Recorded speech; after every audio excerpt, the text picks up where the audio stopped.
प्रीतक आपण मानकु स्वागत करछि हमर नियारा कार्यक्रम जिए जा कहूछि मोर ढो जिए जहां मोर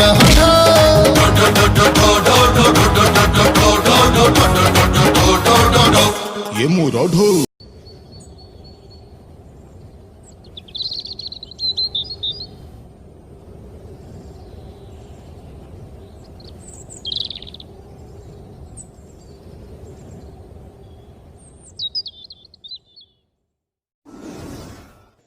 आगे हाँ आपण माने ठीक जानि पारथि मु कहा कथा कहबाक जाउछि सी आ केहि नहंती सी होचंती आम मानको कृषक भाई तो चलतु पचारि बुझिबा सेहि बळी जने हमको कृषक भाई को कृषि ऊपर तांकर मतामत चलतु नाने पाठ पढ़ा सब भल चलछि ना चलछि भल ही तू भल पढुछु ना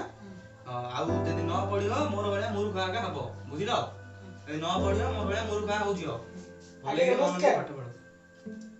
अरे बाबू नरिया जो के जणा आके आगे सिन जो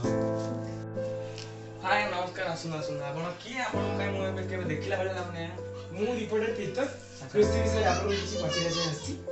आपण आगे टीवी रे आछि टीवी रे हां हां या हां सत्य ना आगे हां हो आगे बसन बसी कथा जियो बाबू आगे हमें केले पानी गिलास आन लो आगे होंदे आगे आगे नमस्कार करो आगे नमस्कार नमस्कार बाबू एबे सुन किछ बाबू बहुत जे बोलू बाबा री टीवी रे क्यों कहो टीवी रे ओ कोई दो आज तू नहीं कोई दो बाबा री टीवी रे चल चल तो कोया मु बाबा आज टीवी रे बाबा टीवी रे अब आगे आपण जा पछरे पछातु प्रथमे तो आपण ना कोंतु आगे फैमिली विषय कोंतु आगे मो ना रोलिया गुडवा आउ आगे हमर परिवार बेले आगे मु आउ मो स्त्री आउ आगे मोर बे आस्तिले गुटे छ गुटे बुआ एदि आगे बड़ आगे मोर तो आगे मोर आउ पांचटा पुआ पांचटा झियो एकु नै के आगे मोर छोटो परिवार छोटो आगे माने आपण पांचटा 10टा आपण आगे सेयानो एबे बा आ गुटे अब कोन हबो एई रंकिया बोरो माने पूरे क्रिकेट टीम आपण आगे बोइले आगे मु विवाह टाइम रे ए आगे रंको बौ ता बोपा माने मो ससुर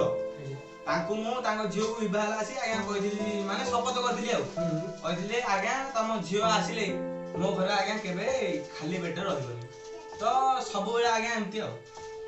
खाली पेटे रहबेनी माने हमें आपण गुटे जिल्ला गुटे बोधे लागुची आपण बनेबे आगे नाइ सेया न माने एमती आ ता बापा को कर्तव्य पालुची अच्छा छाड़ तू आपण को एबे कोन करछुनी कोंतु से विषय टिके आज्ञा मु कोन बेला आज्ञा चाष करे आउ किछि नै चाष करे चाष करन आज्ञा इस चाष भीतर आपण कोन चाष करंती से विषय टिके कोंतु आज्ञा चाष बेले धान चाष एमति करे चाष सेटा मेन समस्त चाष बेले सेटा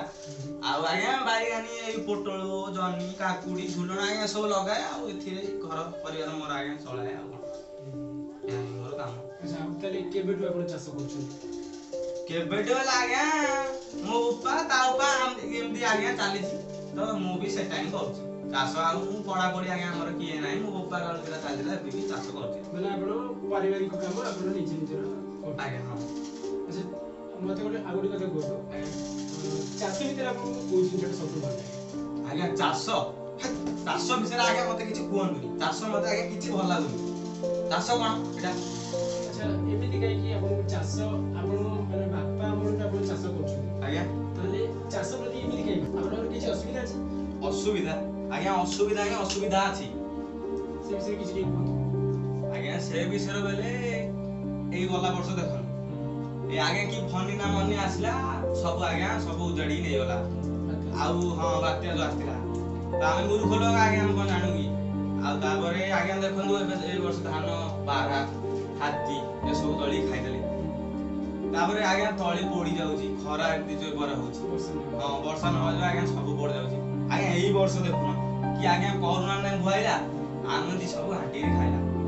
एई परदिन बाद आइला आज्ञा बाजार को ये बुपा आज्ञा पुलिस इमिदी माडो देला गांडी फाटी गला तो एथिरे मु को आज्ञा को दिने केमती करी को तो चाष करे केमती हिसाब हो अच्छा कोरोना कथा आपण जो कहली किंतु हम जो कथा रहिला आपण क्षति पूर्ण तो फनी कर आगे हम तो किछि क्षति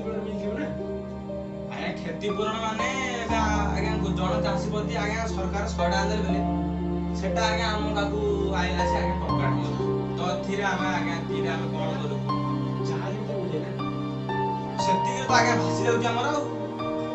ଆପଣ ମାନେ ଲୋକ ଆଜ୍ଞା ଖାଲି ଏମିତି କହି ଜାଣନ୍ତି କାଉ ପରି ଖାଲି ବୁଝେଇବାଟା ଜାଣନ୍ତି ଆଉ କିଛି ନୁହଁ ଖାଲି ଆପଣ ଯଦି ସେଇ କାଷ୍ଟଟା ଆମ କରିଥାନ୍ତେ କାମଟା କଷ୍ଟଟା ଆପଣ ଜାଣିଥାନ୍ତେ ଆପଣ ବୁଝିପାରିଥାନ୍ତେ ଆମକୁ କେତେ କଷ୍ଟ ହଉଛି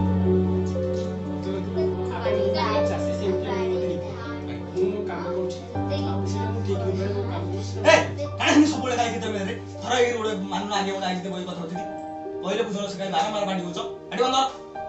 ହୁଅନୁ ଆଜ୍ଞା ବେହା ପିଲା କିଏ ଗୋଟେ କରୁଛନ୍ତି ଆଜ୍ଞା ଖାଲି କେତେ ବେଳେ ଚା ଘରେ କରୁଛନ୍ତି କହିଲେ ବୁଝୁନା ମୁଁ ଜଣେ ରିପୋର୍ଟର କାହିଁ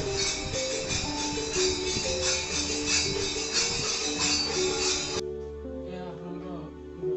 ହଁ ଆଜ୍ଞା ଏବେ ଯୋଉ ଗଲେ ନାମ ସବୁ ଆଜ୍ଞା ଆମ ଗାଁର ମାନେ ଆମ ଗାଁରେ ଭାଗବତ ଆଜ୍ଞା ଭାଗବତ ଗୀତା ଆଜ୍ଞା ଆମ ଗାଁରେ ସବୁ ପଢୁଛନ୍ତି ତ ଆଜ୍ଞା ସେଥିପାଇଁ ଆମ ଗାଁରେ ଏମିତି ଆଜ୍ଞା ମୂର୍ଖନିଆ ଗାଁ କିନ୍ତୁ ଆଜ୍ଞା ମୋ ଗାଁ ମୁଁ କହିବାକୁ ଗଲେ ସବୁଠୁ ଭଲ ଗାଁ ଆଜ୍ଞା ମୋ ଗାଁରେ ଏମିତି ସବୁ ଚଳପ୍ରଚଳ ଆଜ୍ଞା କରୁଛନ୍ତି ସବୁ ନାଇଁ ମୁଁ ଦେଖିଲି ଆପଣଙ୍କ ଗାଁରେ ବହୁତ ଆଜ୍ଞା ଚକାଚକ ଆଉ ଭଲ ଲାଗିଲା ମତେ ଆପଣଙ୍କ ପରମ୍ପରା ଯାହା କିଛି ଆଜ୍ଞା ସବୁ ଆମର ଆଦିମ କାଳୁ ମାନେ ମୋ ବୋପା କାଳୁରୁ ଆଜ୍ଞା ସବୁ ଚାଲିଛି ଆମ ବହୁତ ଭଲ ଲାଗେ ଖୁସି ଲାଗିଲା ଆପଣଙ୍କର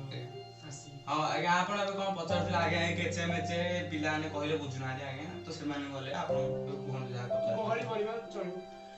ଦେଖନ୍ତୁ ଆପଣ ମୁଁ କହୁଥିଲି ସେଇ ବିଷୟରେ କି ଯୋଉ ଆପଣ କହିଲେ କ୍ଷତିପୂରଣ ମିଳୁଛି ଆପଣଙ୍କର ଯୋଉ ମାନେ ଆପଣ କହିଲେ 100 ଟଙ୍କା ମିଳିଲେ ଆପଣ ଟଙ୍କା କହୁଛନ୍ତି ସତ କଥା ମୁଁ ମାନୁଛି ତାପରେ ଆପଣ ମତେ ରାଗିଗଲେ ଯେ ମୁଁ ଆପଣଙ୍କ କଷ୍ଟ ବୁଝିପାରୁନି ଦେଖନ୍ତୁ ଆପଣ ଯେମିତି ଜଣେ କୃଷକ ମୁଁ ସେମିତି ଆପଣଙ୍କ କୃଷକ ଆପଣଙ୍କୁ ଲାଗୁଛି ଆପଣ କେବଳ ଆପଣ ଆମେ କଷ୍ଟ କରୁଛୁ ଦେଖନ୍ତୁ ମୁଁ ଜାଣିଛି ଆପଣମାନେ କଷ୍ଟ କରୁଛନ୍ତି ଆଉ କଠିନ ପରିଶ୍ରମ କରୁଛନ୍ତି କିନ୍ତୁ ଆପଣ ଯୋଉ କହିଲେ କ୍ଷତିପୂରଣ କଥା କେବଳ ଆପଣଙ୍କର ତ କ୍ଷତି ହେଇନି ପୁରା ସାରା ଦେଶର କ୍ଷତି ହେଇଛି ବୁଝିପାରିଲେ ନା କିନ୍ତୁ କ୍ଷତି ହେଲେ ବି ଆପଣମାନେ କାମ କରିବା ଦରକାର କେବଳ ଆପଣ ନୁହନ୍ତି ସବୁ ଦେଶର ଆମର ଚାଷୀ ଭାଇ କଲେ ଯାଇ ଆମ ଦେଶ ଯାଇକି ଉନ୍ନତି ହେବ ବୁଝିପାରିଲେ ଆଚ୍ଛା ଛାଡ଼ନ୍ତୁ ଆପଣ ଯୋଉ ଚାଷବାସ କରନ୍ତି କେତେ ଦୂର ଆପଣ ଲାଭ କେବେ କ୍ଷତି ହୁଏ ସେ ବିଷୟରେ ଆଜ୍ଞା ଲାଭ ବେଲେ ଆଜ୍ଞା ମୁଁ ଯୋଉ ଚାଷ କରିବା ପାଇଁ ଆଜ୍ଞା ଯୋଉ କରଜ ନେଇକି ଆସିଥିଲି ତ ସେଥିରୁ ଆଜ୍ଞା ଲାଭ ଏବେ ମତେ ମିଳିଲା ଅଧା ମାନେ ମୁଁ ଅଧା କରଜରେ ଦେଇଦେବି ଆଉ ଆଜ୍ଞା ଯୋଉ ଅଧା ରହିବ ସେଟା ଆଜ୍ଞା ସେତିକି ମୁଁ ଚଳେଇବି ଆଉ କଣ କରିବା ଗରିବ ଲୋକ ଆଜ୍ଞା ଆମେ ଚାଷ କଲେ ବଞ୍ଚୁ ତ ଏମିତି ଆଜ୍ଞା କଣ କରିବୁ ଆପଣ କୁହନ୍ତୁ ଆପଣ ତ ଜାଣିଛନ୍ତି ଆମେ ସିନା ଆଜ୍ଞା ମୂର୍ଖ ନୁହଁ କୁହନ୍ତୁ ଆପଣ ତ କହିବେ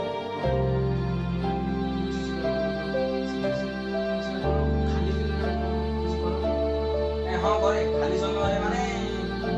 ଖାଲି ସମୟରେ ଆଉ କିଛି କରୁନି ଆଜ୍ଞା ଖାଲି ଚାଷବାସ କରେ ସେତିକି ବାସ୍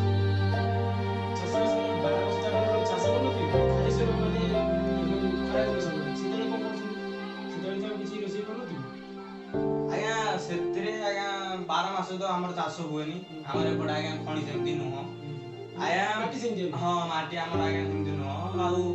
12 ମାସ ନ କଲେ ବି ଆଜ୍ଞା ଆମ ଗାଁରେ ବଡ ବଡ ଲୋକମାନେ ଅଛନ୍ତି ବଡ ବଡିଆ ଲୋକ ମାନେ ତ ଆମେ ଗରିବ ଲୋକ ଆମ ଘରେ ସମସ୍ତେ ଏମିତି ନାହାନ୍ତି ନା ଗାଁରେ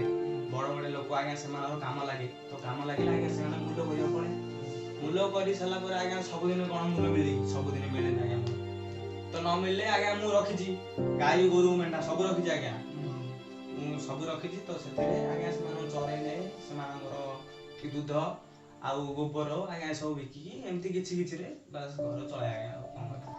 ଆପଣ ଗାଈ ଗୋରୁ ବି ରଖିଛନ୍ତି ଆଜ୍ଞା ଗାଈ ଗୋରୁ ମାନେ ଆଜ୍ଞା ଶୁଣନ୍ତୁ ଗାଈ ଗୋରୁ ମେଣ୍ଢା ଛେଳି ତାପରେ ବୋଦା ଆଜ୍ଞା ତାପରେ କୁକୁଡ଼ାକୁ ଆଜ୍ଞା ଛାଡିଆ ସବୁ ରଖିଛି ଆଜ୍ଞା ଆଜ୍ଞା ଆପଣ ବାଜି ଭଲ ଏ ମୋବାଇଲ ଏ ଯୋଉ ଆଜ୍ଞା ଆପଣ ବାଜି ଆଜ୍ଞା ମୋର ବାଜି ଆଜ୍ଞା ଆଜ୍ଞା କିଏ ଗୋଟେ ଫୋନ କଲାଣି ହ୍ୟାଲୋ କିଏ ରେ ଆଁ ହ୍ୟାଲୋ ଆଜ୍ଞା କୋଶଳା ଆଜ୍ଞା ମୁଁ ସୁଲୁ କରି ଥୋଇଦେଲା ଆଜ୍ଞା ସୁଲୁ ନା ମୁଁ ସୁଲୁ ଆଜ୍ଞା ଫୋନ କହିଲେ ବୁଝିବୁନି ଆଜ୍ଞା ଆପଣ ଜାଣିନାହାନ୍ତି ଆଜ୍ଞା ଆମେ ମୂର୍ଖ ନୋକ ଆଜ୍ଞା ଆଉ କଣ କହୁ ମିସୁଲୁ ଆଜ୍ଞା ଉଡ଼ା ଆଜ୍ଞା ଆଚ୍ଛା ଗୋଟେ କଥା କୁହନ୍ତୁ ଆପଣ ଯୋଉ ଗାଈ ଗୋରୁ ରଖିଛନ୍ତି କଣ ଖାଇଛନ୍ତି ଆଜ୍ଞା କୋଉଟାକୁ ମାନେ ହେଲା ଆଜ୍ଞା ମୋର ଦି ପ୍ରକାର ଅଛି ଗୋଟେ ଅଛି ଆଜ୍ଞା କଳାଟି ଅଛି ଆଉ ଗୋଟେ ଆଜ୍ଞା ଧଳାଟି ରଖିଛି ତାହେଲେ କଣ ଖାଇଛନ୍ତି କୋଉଟାକୁ କଳାଟାକୁ ଆଜ୍ଞା କଳାଟାକୁ ଆଜ୍ଞା ପେଜ ଗୁଣ୍ଡ ଆଜ୍ଞା ଦେଇ ଖାଏ ହଁ ତାହେଲେ ଧଳାଟା କଣ ଦେବି? ଧଡ଼ ବେଲା ଆଜ୍ଞା ସେ ପେଟ ମୁଣ୍ଡ ଗାଦି ଆଉ କଣ ଲାଗେ ନା, ନା, କିଛି ନାହିଁ। ଆପଣ ତାହେଲେ ଗାଧାନ୍ତି କୋଉଥିରେ? ଆଜ୍ଞା କୋଉଟା କଳାଟାକୁ? କଳାଟା ଆଜ୍ଞା ପାଣିରେ ଗାଧେ ପାଣିରେ ଗାଧେ ଧଳାଟା? ଧଳାଟା ବେଲା ଆଜ୍ଞା ସେ ପାଣିରେ ଗାଧେ ଆଉ କଣ କଣ ଆଜ୍ଞା ଗୋଟେ ଦିଟା ତ ସେଇ ଆପଣ ଗାଧେଇବାକୁ ଯଦି ଗାଧେଇବେ ପାଣିରେ ଗାଧେଇବେ ଦିଟାକୁ କୁହନ୍ତି। ତାହେଲେ ପେଟ ଯଦି ପେଟ ଦିଟା ଏକାଥରେ କହିଥାନ୍ତି। ଅଲଗା ଅଲଗା କାହିଁ କହୁଛୁ? ଆଜ୍ଞା ଶୁଣନ୍ତୁ ଏଠି ଗୋଟେ ରହସ୍ୟ ଅଛି ଆଜ୍ଞା କଳାଟା ହଉଛି ମୋର ଧଳାଟା ଆପଣଙ୍କ। ଆଜ୍ଞା ତ କଳାଟା କାହାର? କଳାଟା ହେଲା ଆଜ୍ଞା ମୋର ଆଜ୍ଞା ଆଉ କାରେ କଣ ଆଜ୍ଞା ଗୋଟେ ଲଗେଇଛନ୍ତି ଏମିତିଆ? ସେତେବେଳେ ମୋ ମୁଣ୍ଡ ଟିଣାଲାଣି। ଆପଣ ଆଜ୍ଞା ଭଲ ଆଉ ଆପଣଙ୍କୁ ଏବେ ମୁଣ୍ଡ କିଣା ହେଇଗଲା ତାହେଲେ ଆପଣ ଯେ ଆଜ୍ଞା ଆମଦି ବୁଲେଇ ଆଜ୍ଞା ସେ ଗୋଟେ କଥା କୁହ ତାହେଲେ ଆଜ୍ଞା ଆମଦି କିନା ଆଜ୍ଞା କୁହ